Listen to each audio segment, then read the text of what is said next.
The Phillies are getting set to take on the Washington Nationals at Citizens Bank Park, an NL East matchup where these teams are looking to find some momentum heading into the month of May. So, of course, we had to check in with Ryan Clary of Locked On Nationals for a crossover episode that's brought to you by the Amazon Fire TV Stick 4K. Turn any TV into your Xbox, no console needed. Head to Amazon.com/Fire TV Locked On to learn more. Let's get into a talk about Phillies Nats with Ryan Clary of Locked On Nationals.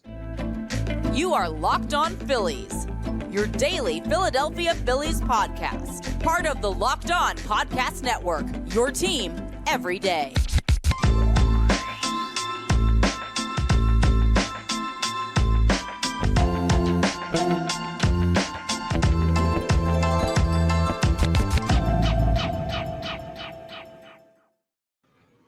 Yes, this is a crossover episode of Locked On Phillies and Locked On Nationals as the Phils welcome Washington to Citizens Bank Park for the first series at the bank between these two teams this year. I'm Connor Thomas, your host of Locked On Phillies, and alongside me is Ryan Clary, who hosts Locked On Nationals. And these teams have already seen each other once this year, but now they get to take it up to the city of brotherly love. And it's an interesting spot for these teams, not just how they've played recently, but we're a little over, officially, a month into the season. So we're going to start with a breakdown of what the first month has been for these two teams. And the Nationals, just a couple games under 500 coming in. I'd say if you were a Nats fan, this has been a solid start to the season considering expectations, right? Yeah, you know what? First and foremost, Connor, thanks for having me on the show today. And I would say that this was a pretty predictable start for the Nationals. Although, for me and where I thought this team would be, I would have thought that this team would be right around where we are now. But the struggles within the Nats right now, I think, is pretty astounding. I thought this bullpen would be really good this season. I think we have a lot of young talent.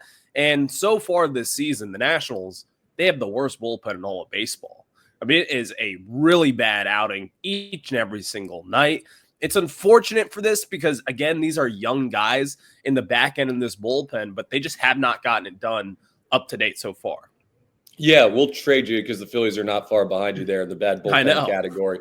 We are going to take a deeper dive into the strengths and weaknesses so far in the season coming up in our next segment, and we're also going to look at this series as a potential turning point with the Nats coming off a series split with the Mets, who we know swept the Phillies, and the Phillies taking 2 of 3 from the red-hot Cubs in Chicago. But when you look at the past month for both of these teams, they're kind of in a spot where they're still trying to figure out where they are, I think, or who they are maybe. The Phillies at 15-13, second place in the NL East. The Nationals 13-16, sitting a half game back of the Braves there for what would be third. They're currently in fourth. And it's just tight down there with the Braves, Nationals, Marlins, Phillies not much farther ahead. And I don't know how long the Mets will play at this pace. But I guess the thing for the Phillies, and you can tell me if this is where the Nats are as well, is they just haven't hit a consistent stride yet. They'll have a day where they score, for example, 10 runs on Saturday in Chicago against the Cubs. And then it comes after getting shut out and not having any type of offensive production, and then a minimal offensive production performance in the final game. Some days the bullpen will look like world beaters. Some days they'll look like they have no idea what they're doing. And the starting rotation, I would like to see more consistency from. So do you feel like even a month in, the Nats are still also trying to find their footing? Yeah, right now with where the Nationals are, consistency has not been any part of this season so far. And I think a lot of people here in DC in particular, they've been up and at him about Davey Martinez and kind of where he stands in the managerial role. Davey Martinez so far this season, we have had zero consistency in this lineup. And I think you know this best, Connor. When you have a young team, when you have a young and up-and-coming team, when you got some stars like James Wood and Dylan Cruz and CJ Abrams, consistency is key in establishing that routine every single day. Well, here in DC, what I have been most frustrated with right now is you have no consistency. You had James Wood just last week. He finally was put in the leadoff spot, which is the smart analytical decision to have your best hitter as your leadoff hitter. He hit 2 leadoff home runs, and then all of a sudden they vacate that and they bring CJ Abrams back into that leadoff role. And everyone was like, well, you were winning in those games where James Wood was in the leadoff spot. And of course, we never went back to that. So I think that, again, like we kind of have similar issues with the team so far. There has been no consistency. And if you look at the Nationals offense right now, earlier on this season, they were hitting for power, which is something that we have begged for years now. You have had no power since you've had Juan Soto and Josh Bell back in 2021. And now this season, earlier on, they were hitting for power. But then again, you were striking out a little bit more and you weren't really getting runs on the board. So I think like the consistency thing, it rings true here in DC. But I'm just not sure how long this will kind of go for. Like, again, you've got a lot of young talent here in DC. You see it pop up here and there with James Wood, Dylan Cruz, CJ Abrams, but it's a matter of staying consistent. And can those guys do it? James Wood has proven that. The others, I think we'll just have to see what happens. Yeah, and all due respect to the Nationals and the team that you guys have put together. I know what's coming here. It's annoying to me as a Phillies fan that we have basically the same takeaway from the first month of the season, because the expectations for the Phillies were obviously significantly higher than they were for the Nationals. I mean, this is a team ready to compete for a World Series and win a World Series. It's for this fan base. A lot of people, World Series or bust, which with the Dodgers super team and what's going on in the NL West, it may not be fair expectations. But the Phils are looking at this as a, hey, maybe this is one last ride with this core.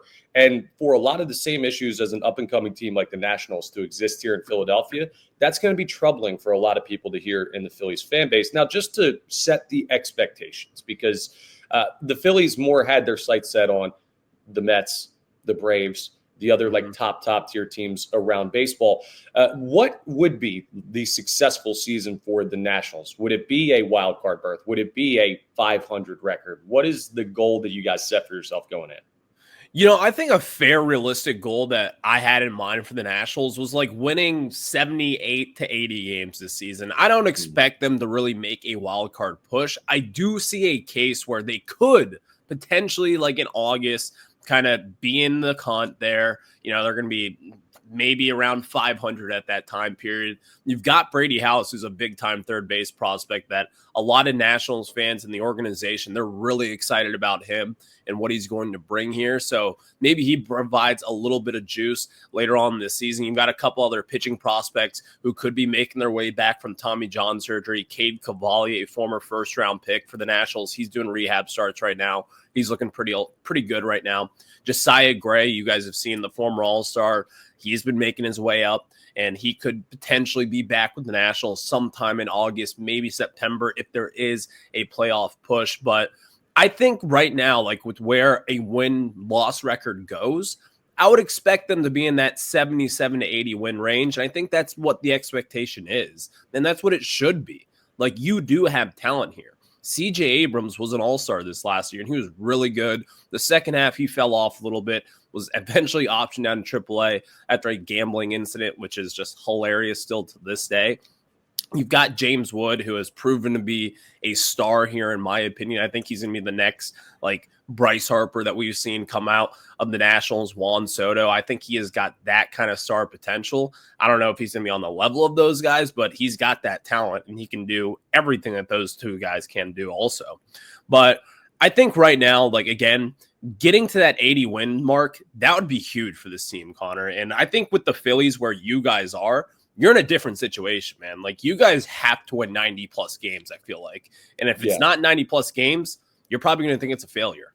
No, 100%. That was exactly the line that I do sports talk radio as well up here in Philadelphia. And one of the guys I work with on the morning show was like, if they don't win 90 or more games, it's a complete failure. And I was like, okay, it's not a complete failure because we've seen this team win 87 and go to the World Series as the final wild card team. Now, that's not where you want to live, obviously. But the thing with the Phils is that they're kind of fighting themselves, and they're also fighting the expectations. They said ahead of the season, hey, we're not worried about it. Everyone's talking about the Dodgers. Everyone's talking about the Braves bouncing back. Nobody's thinking about us, so there's no pressure. Well, the first month of the season, they've kind of looked like there's some pressure on them. They've changed their approach a little bit, but the difference in expectations is very interesting for teams that are not far apart in the standings through a good part of the early part of the schedule. And it's intriguing to me that the Phillies fans are so, and rightfully so, critical of this team when they do lose. When you look at a team like the Nationals, has the fan base been happy with what's going on with the Nats? Are you starting to get into that zone where it's like, okay, we do need to win some games, so we're going to start being harder on some players that maybe we were just excited to have? Yeah, I think that this fan base right now is honestly probably the most split that it's been since early on in 2019 when the Nationals started 19-31. People wanted Davey Martinez fired. They were saying, why didn't we re-sign Bryce Harper? And that was a very tumultuous time for this fan base. And I have not seen them this mad really since then. Like, this has been a fan base that wants to win because we have been told for the last few seasons now, it's next year. This is the year that we're going to compete. And really, in order to compete nowadays, Connor, you guys know this best, you're going to have to spend in free agency. And that just simply has not gotten done up to this point. So I think a lot of the fan base, they're starting to turn and they want to see winning ball games like now. And it just has not happened up at this point. You do have the young talent. But again, taking you back to the 2011 offseason when the Nationals signed Jason Worth away from the Phillies, that was a big deal for us. We finally got over that hump where you got to 500, and then 2012, you skyrocketed and were one of the best teams in all of baseball that year, and then we went on that run all the way through the 2010s. But the Nationals, like, they are missing that veteran piece. I think this fan base knows that, and they've kind of voiced their opinion. They're not happy right now with where this thing is going, and we'll just see what has to happen moving forward and see if they can get it done this offseason. Hey, a mad fan base is a good thing because that means there are expectations for the team. Now, you want expectations and a happy fan base, and we will talk about some of the players and parts of these teams that are making the fan base happy and upset when we talk about biggest strengths and weaknesses coming up as we continue this crossover episode of Locked On Phillies and Locked On Nationals. Let's talk about wonderful pistachios first. This is something that even Phillies and Nats fans can agree on. If you're looking for a snack that's both delicious and nutritious, crack into a good source of protein with wonderful pistachios. They're one of the highest protein nuts. Each 1 ounce serving has 6 grams of protein, giving you over 10% of your daily value. Plus, they're packed with fiber and better for you unsaturated fats to help keep you feeling fuller longer. And they've got a billion different varieties and flavors and seasonings. Now, I like the no shells because I'm lazy. I don't want to have to crack every single pistachio that I eat. Well, they have the no shells option. I get the sea salt and vinegar all the time. They taste great. They're great for you. Maybe Ryan likes to crack the pistachios open. Take a little bit more time. See, just like that. Well, you can get the shells option too. They have everything. They come in these nice resealable pouches so you can take them on the go. They're the perfect snack, especially if you're starting to get on your Fit Fam grind for summer. You want to eat something that's not potato chips? Yeah, wonderful pistachios is great for you. They taste great. It's honestly the perfect snack to get ready for the summer. So get snacking and get cracking with the snack that packs a protein punch. Go and visit wonderfulpistachios.com to learn more. That's wonderfulpistachios.com. All right, the strengths and weaknesses of these teams so far. I mean, the Phillies, their biggest strength was what it was always going to be.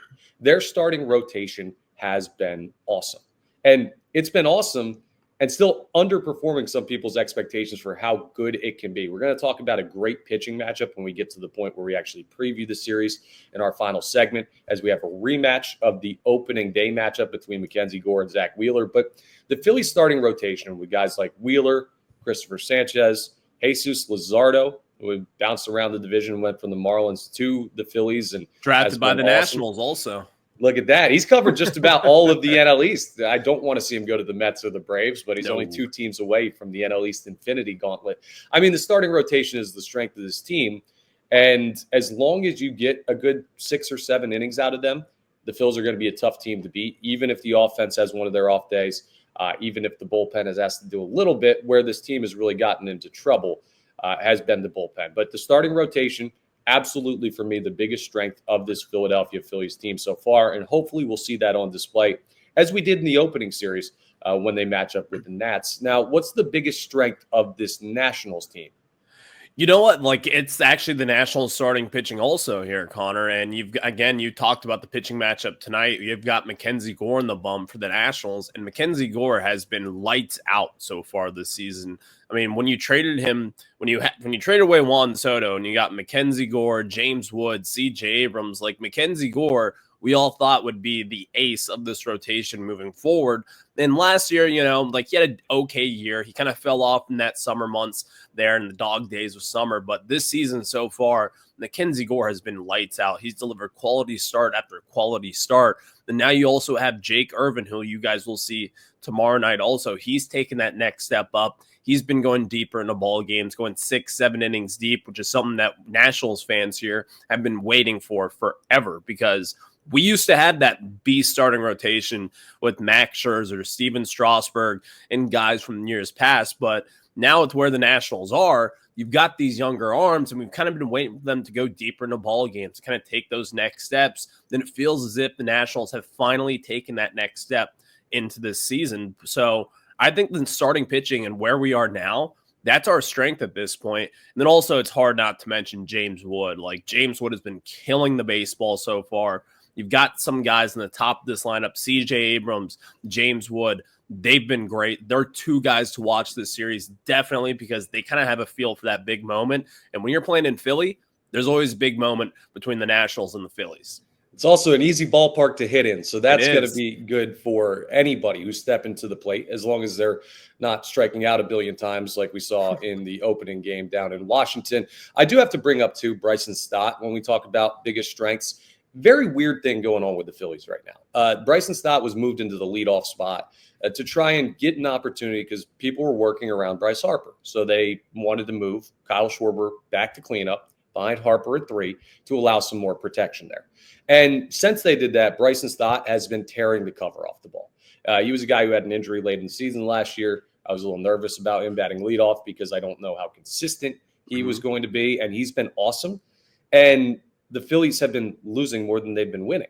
So it's super weird. They picked a leadoff hitter that seems to fit perfectly, and the team has gone in the opposite direction. And part of that maybe because Kyle Schwarber and Bryce Harper have been cold for the past week or so. Probably not a good sign to be playing the Phillies when those guys are cold, because they're always one swing away from heating up. So maybe it's a they're due type of thing. But some individual players are really playing well for both these teams, and the pitching staffs are going to be great. What's the part of the team that's holding everyone back? Is it the bullpen for both of these teams? It is. It is the bullpen right now. And I mean, seriously, like the first few weeks of this season, the Nationals bullpen had one of the worst starts over the last 5 seasons. Like, this bullpen was really bad to begin this year. And I'll mention a few names here, like, you know, they're younger-ish guys, so I don't want to just completely railroad them. But Lucas Sims and Colin Poche, they have kind of been the two targets on their back for the Nationals and the fan base here. Like, they come in crucial situations. It does nothing good happens. And really, with this bullpen right now, you never know when they're going to click and all of a sudden go 3 scoreless innings. And then, like we saw in yesterday's game, they gave up like 10 earned runs against the New York Mets. You don't know where this bullpen is going. It's kind of like playing roulette. You could win, but you also could lose at this point. If you have a good starting performance, I think this is kind of goes into the national season so far. Like, you've got your starters going 6-7 innings deep, and it's like, okay, well, now you got to turn it over to the bullpen, and you've got these young guys. Are they going to come in and blow it? You never really know. So if the Nationals, if you're winning by 5, we're talking about the Nats here, if you're winning by 5 in the 8th inning, you don't know what's going to happen. And I think following the Phillies so far this season, you guys are kind of having that similar issue. And I think it's been a big talking point up in Philly so far, because you guys did make some pretty key acquisitions this offseason. Maybe not a splashy one, but still, you guys did add. It just hasn't worked out so far. Yeah, Jordan Romano kind of wish you didn't add him at this point. Yeah. Now, he did throw in the 10th inning in Chicago in the series ender on Sunday Night Baseball. With a 2-run lead and the ghost runner on second, he was able to work out of that without giving up a run. So I don't know. It's weird. The velocity is there for Jordan Romano. The movement is there for Jordan Romano. They're trying to figure out if he's tipping his pitches at some point. He may just be washed. He had 2 all-star seasons in the past 3 years, but that was ended by a injury-heavy season last year. And the Phillies took a shot, and he has not been good. And after losing Jeff Hoffman and losing Carlos Estevez in free agency this past year, they just never filled those positions. So, again, this is another spot where the Phillies have much higher expectations.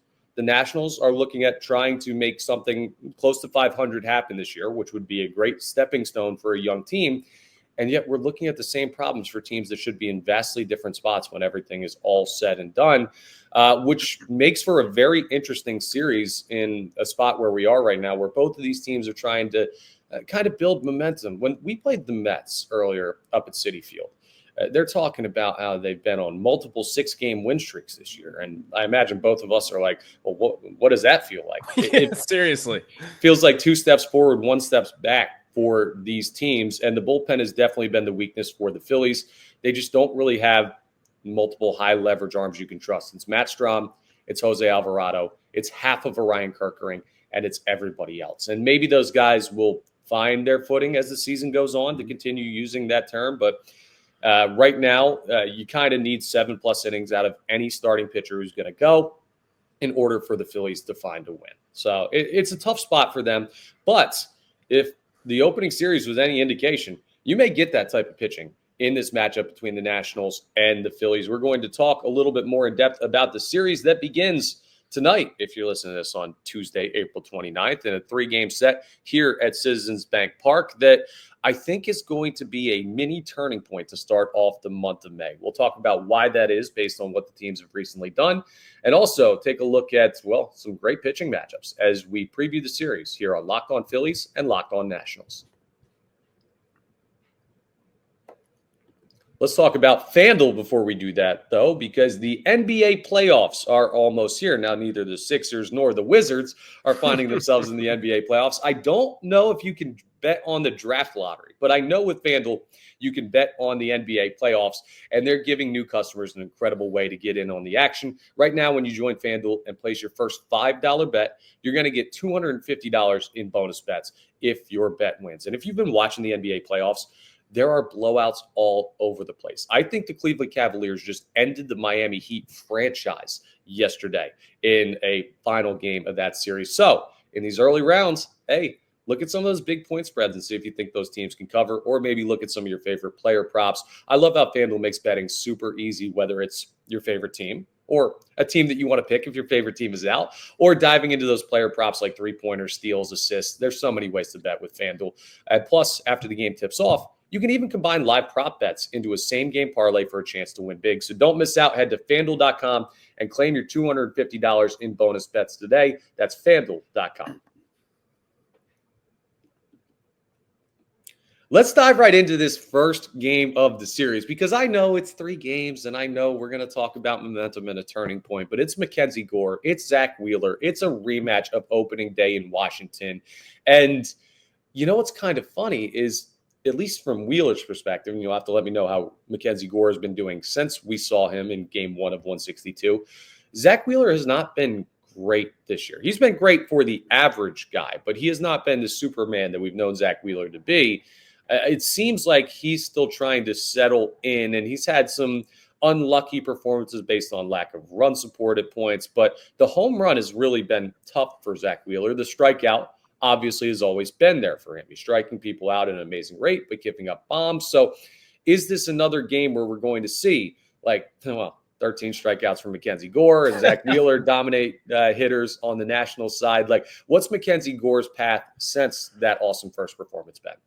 Well, Mackenzie Gore has been great. And I think, if you were to compare Zack Wheeler and where he is now, you might look at his numbers and you're like, well, there's still room for improvement. But Mackenzie Gore is 25, 26 years old, and Zack Wheeler is a seasoned vet, Cy Young contender each and every single season. So they're just at different points in their career. But Mackenzie Gore, he has built off his opening day performance. Each of the last 4 starts here, he has gone 6+ innings pitched for the Nationals, and that is a huge key because, again, we were talking about this bullpen here in DC, and that's your biggest weakness. Also, you got to have starting pitching go deep in the game. So Mackenzie Gore, he's been great so far this season. Again, he struck out 13 batters against the Phillies on opening day, gave up 1 hit, walked 0. That was a huge performance for him. And then just 2 starts ago, he also struck out 13 batters in Colorado, which, again, in the high altitude there, that's something that's hard to do. So Mackenzie Gore, he has been great so far this season. He's going deep into ball games, and he really just has not had that bad blow-up start so far, which kind of makes me think in the back of my mind, of Tuesday night at the bank against the Phillies. Again, as you were saying, Bryce Harper's kind of been on a cold streak here. Trey Turner has been off to a slow start this season. Two former Nationals who kill us, it seems like, especially Bryce Harper. I don't love that matchup looking at it on paper. Just again, Bryce Harper, he's just has always killed us, and he's always going to kill us. So I kind of look at that. That scares me just a little bit. But again, Mackenzie Gore has been great so far this season. I expect a quality start from him tonight. Let's keep the ball in the yard. Let's see what he can do. But again, Zack Wheeler also kind of scares me also because we've dealt with them all the way since the Mets and also with the Phillies these past few seasons, and it's always tough. Yeah, we got to enjoy them while we got them because the following couple of games, pitching matchups are not quite the level of Mackenzie Gore, Zack Wheeler. So the Phillies are going to face Jake Irvin, but they're undecided on who their starter for game 2 of this series is going to be. And then in game 3, the Nationals throw Mr. Undecided. I didn't know a guy could throw for both teams in the same series. And Taijuan Walker is going to be on the mound for the Phillies. So trying to work some stuff out with the rotation for the Phillies. It's because Christopher Sanchez had some forearm tightness against the Mets, so they're trying to be careful with him. He should be fine long-term, and they're also trying to work back in Ranger Suarez to the rotation at some point as he looks to make his first appearance of the year at the major league level. He won't do it in this series. I'd be surprised, but they're just trying to work around how they want to structure their rotation. What's with the undecided spot for the Nationals? Well, actually, I mean, I will say it's going to be Brad Lord on Thursday's start. So Brad Lord is like he's a great story, actually. Made the team out of spring training. Was not really expected too much, but last season he really broke out. He's like a 19th pick at a USF, like came out of nowhere. These past few seasons has looked really good. And so far this season, he's sporting a 4.67 ERA. He started out of the bullpen, but a guy that we're both familiar with is Michael Soroka. And the Nationals signed a 1-year deal this offseason. After his first start with the Blue Jays, he went on the IL with some arm issues, but he should be working his way back up to DC relatively soon. So Brad Lord, the 25-year-old, like, again, 18th round pick. He's been okay so far. I mean, again, he's just going to be a spot starter for now. So I think that's kind of a game that if you're the Philadelphia Phillies, you're circling that thing on the calendar and you're hoping that you can take advantage of him because he's good, but he's nothing special at this point. Yeah, well, Taijuan Walker's on the mound for us. And while there have been a couple good Taijuan Walker starts this year, based on where expectations are, there have also been some very bad Taijuan Walker starts. He didn't make it out of the third inning in Chicago, threw like 86 pitches in the first 3 innings and was just gone. So who knows? Enjoy if you're someone who likes great pitching. Zack Wheeler versus Mackenzie Gore, because it could be a slugfest in the next 2 games of this series. Speaking of the series in general, I imagine the expectations for both of these teams, considering how they came in, is to try and find a way to win it. This is not Phillies Marlins. This is not Nationals Dodgers. This is a team in Washington that just took 2 of 4 from the Mets, who are a good baseball team right now. And the Phillies just found a way to take 2 of 3 from a red-hot Cubs team. So do you feel like this is a point where if you're able to take 2 of 3 in Philadelphia, the Nationals can say, okay, we have some momentum. The month just flipped to May. This is go time. We're starting to build towards the deeper part of this summer, the dog days. Maybe we can get something rolling here to show that we are a competitive team. Is that the mentality? Yeah, you know what, it is. And really, like, when you look at it, like, this is a big game. And for these young players here in DC, like, you're going to have to learn how to play in these big-time games. And anytime you're playing in Philadelphia, it's going to be a big game. So I think, like, with the Nationals, you've got nothing to lose here. We have nothing to lose, meaning. And I think, again, like, this is going to be an opportunity for James Wood on a pretty big stage in Philadelphia. So they kind of put his name on the map. Same goes for CJ Abrams, who's had some good games at the bank here as of recent over the last few seasons. But I think that this is an opportunity for the Nationals to kind of stockpile some wins. And if you can take advantage of a Zack Wheeler who hasn't looked his best so far this season, and then whoever goes for you guys these next few days, I think that's going to be a pretty big turning point for the Washington Nationals. And again, we've got nothing to lose. Throw everything out there. You've got Mackenzie Gore, your ace on the mound tonight. This could be a big momentum swing for the Washington Nationals. And again, let's say we sweep this series. You're looking at a 500 baseball team. Then we could be talking about playoffs here in DC. If you sweep the series, there will not be any more crossovers because the Philadelphia Phillies fan base will find my apartment and they'll throw me out the window. They will. I played for the team.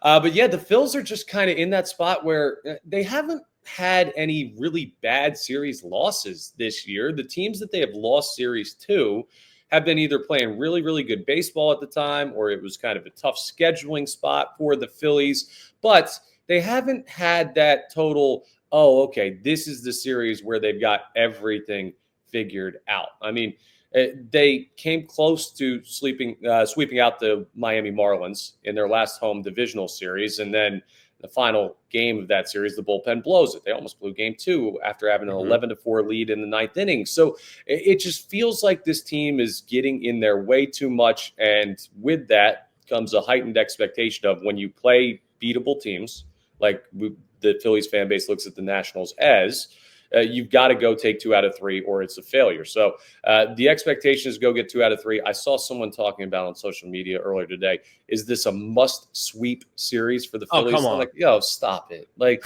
no, I don't ever go into a series unless it's like the Rockies. Well, Ricochet shot at Locked On Rockies. I don't ever go into a series saying, hey, we're looking for the sweep. No, you look to take 2 out of 3. And if you do that in the first 2 games, then we have that conversation ahead of game 3. But both of these teams, because of their recent play, could be expecting a series win in Philadelphia. The pitching is going to get real interesting after the first game. And the offense, well, are they hot? Are they cold? Are they good? Are they bad? We're still trying to figure out exactly what these teams are. Maybe an NL East matchup in Philadelphia is just what we need to do that. So hopefully you all enjoy the next couple days of baseball. It should be an interesting series one way or another. And of course, it was an interesting crossover with Ryan Clary of Locked On Nationals. Ryan, appreciate you joining in on this. So why don't you tell everybody where they can find your stuff and follow your content? Oh, I think Ryan might have froze there. We might have lost him just at the very end. Well, you can go ahead and check out Ryan's work on Locked On Nationals. Follow him on YouTube and go ahead and subscribe to the Locked On Nationals YouTube channel. Check out all his great work. Just like we have Locked On Phillies every day, you can get Locked On Nationals every day. Of course, you can find all of our stuff on Twitter at socials at Connor Thomas 975 is my personal one. And while Ryan still sits there frozen, good luck to the Nationals. Not too much good luck to the Nationals in this series. And we will talk to you next time on the next episode of Locked On Phillies and Locked On Nationals.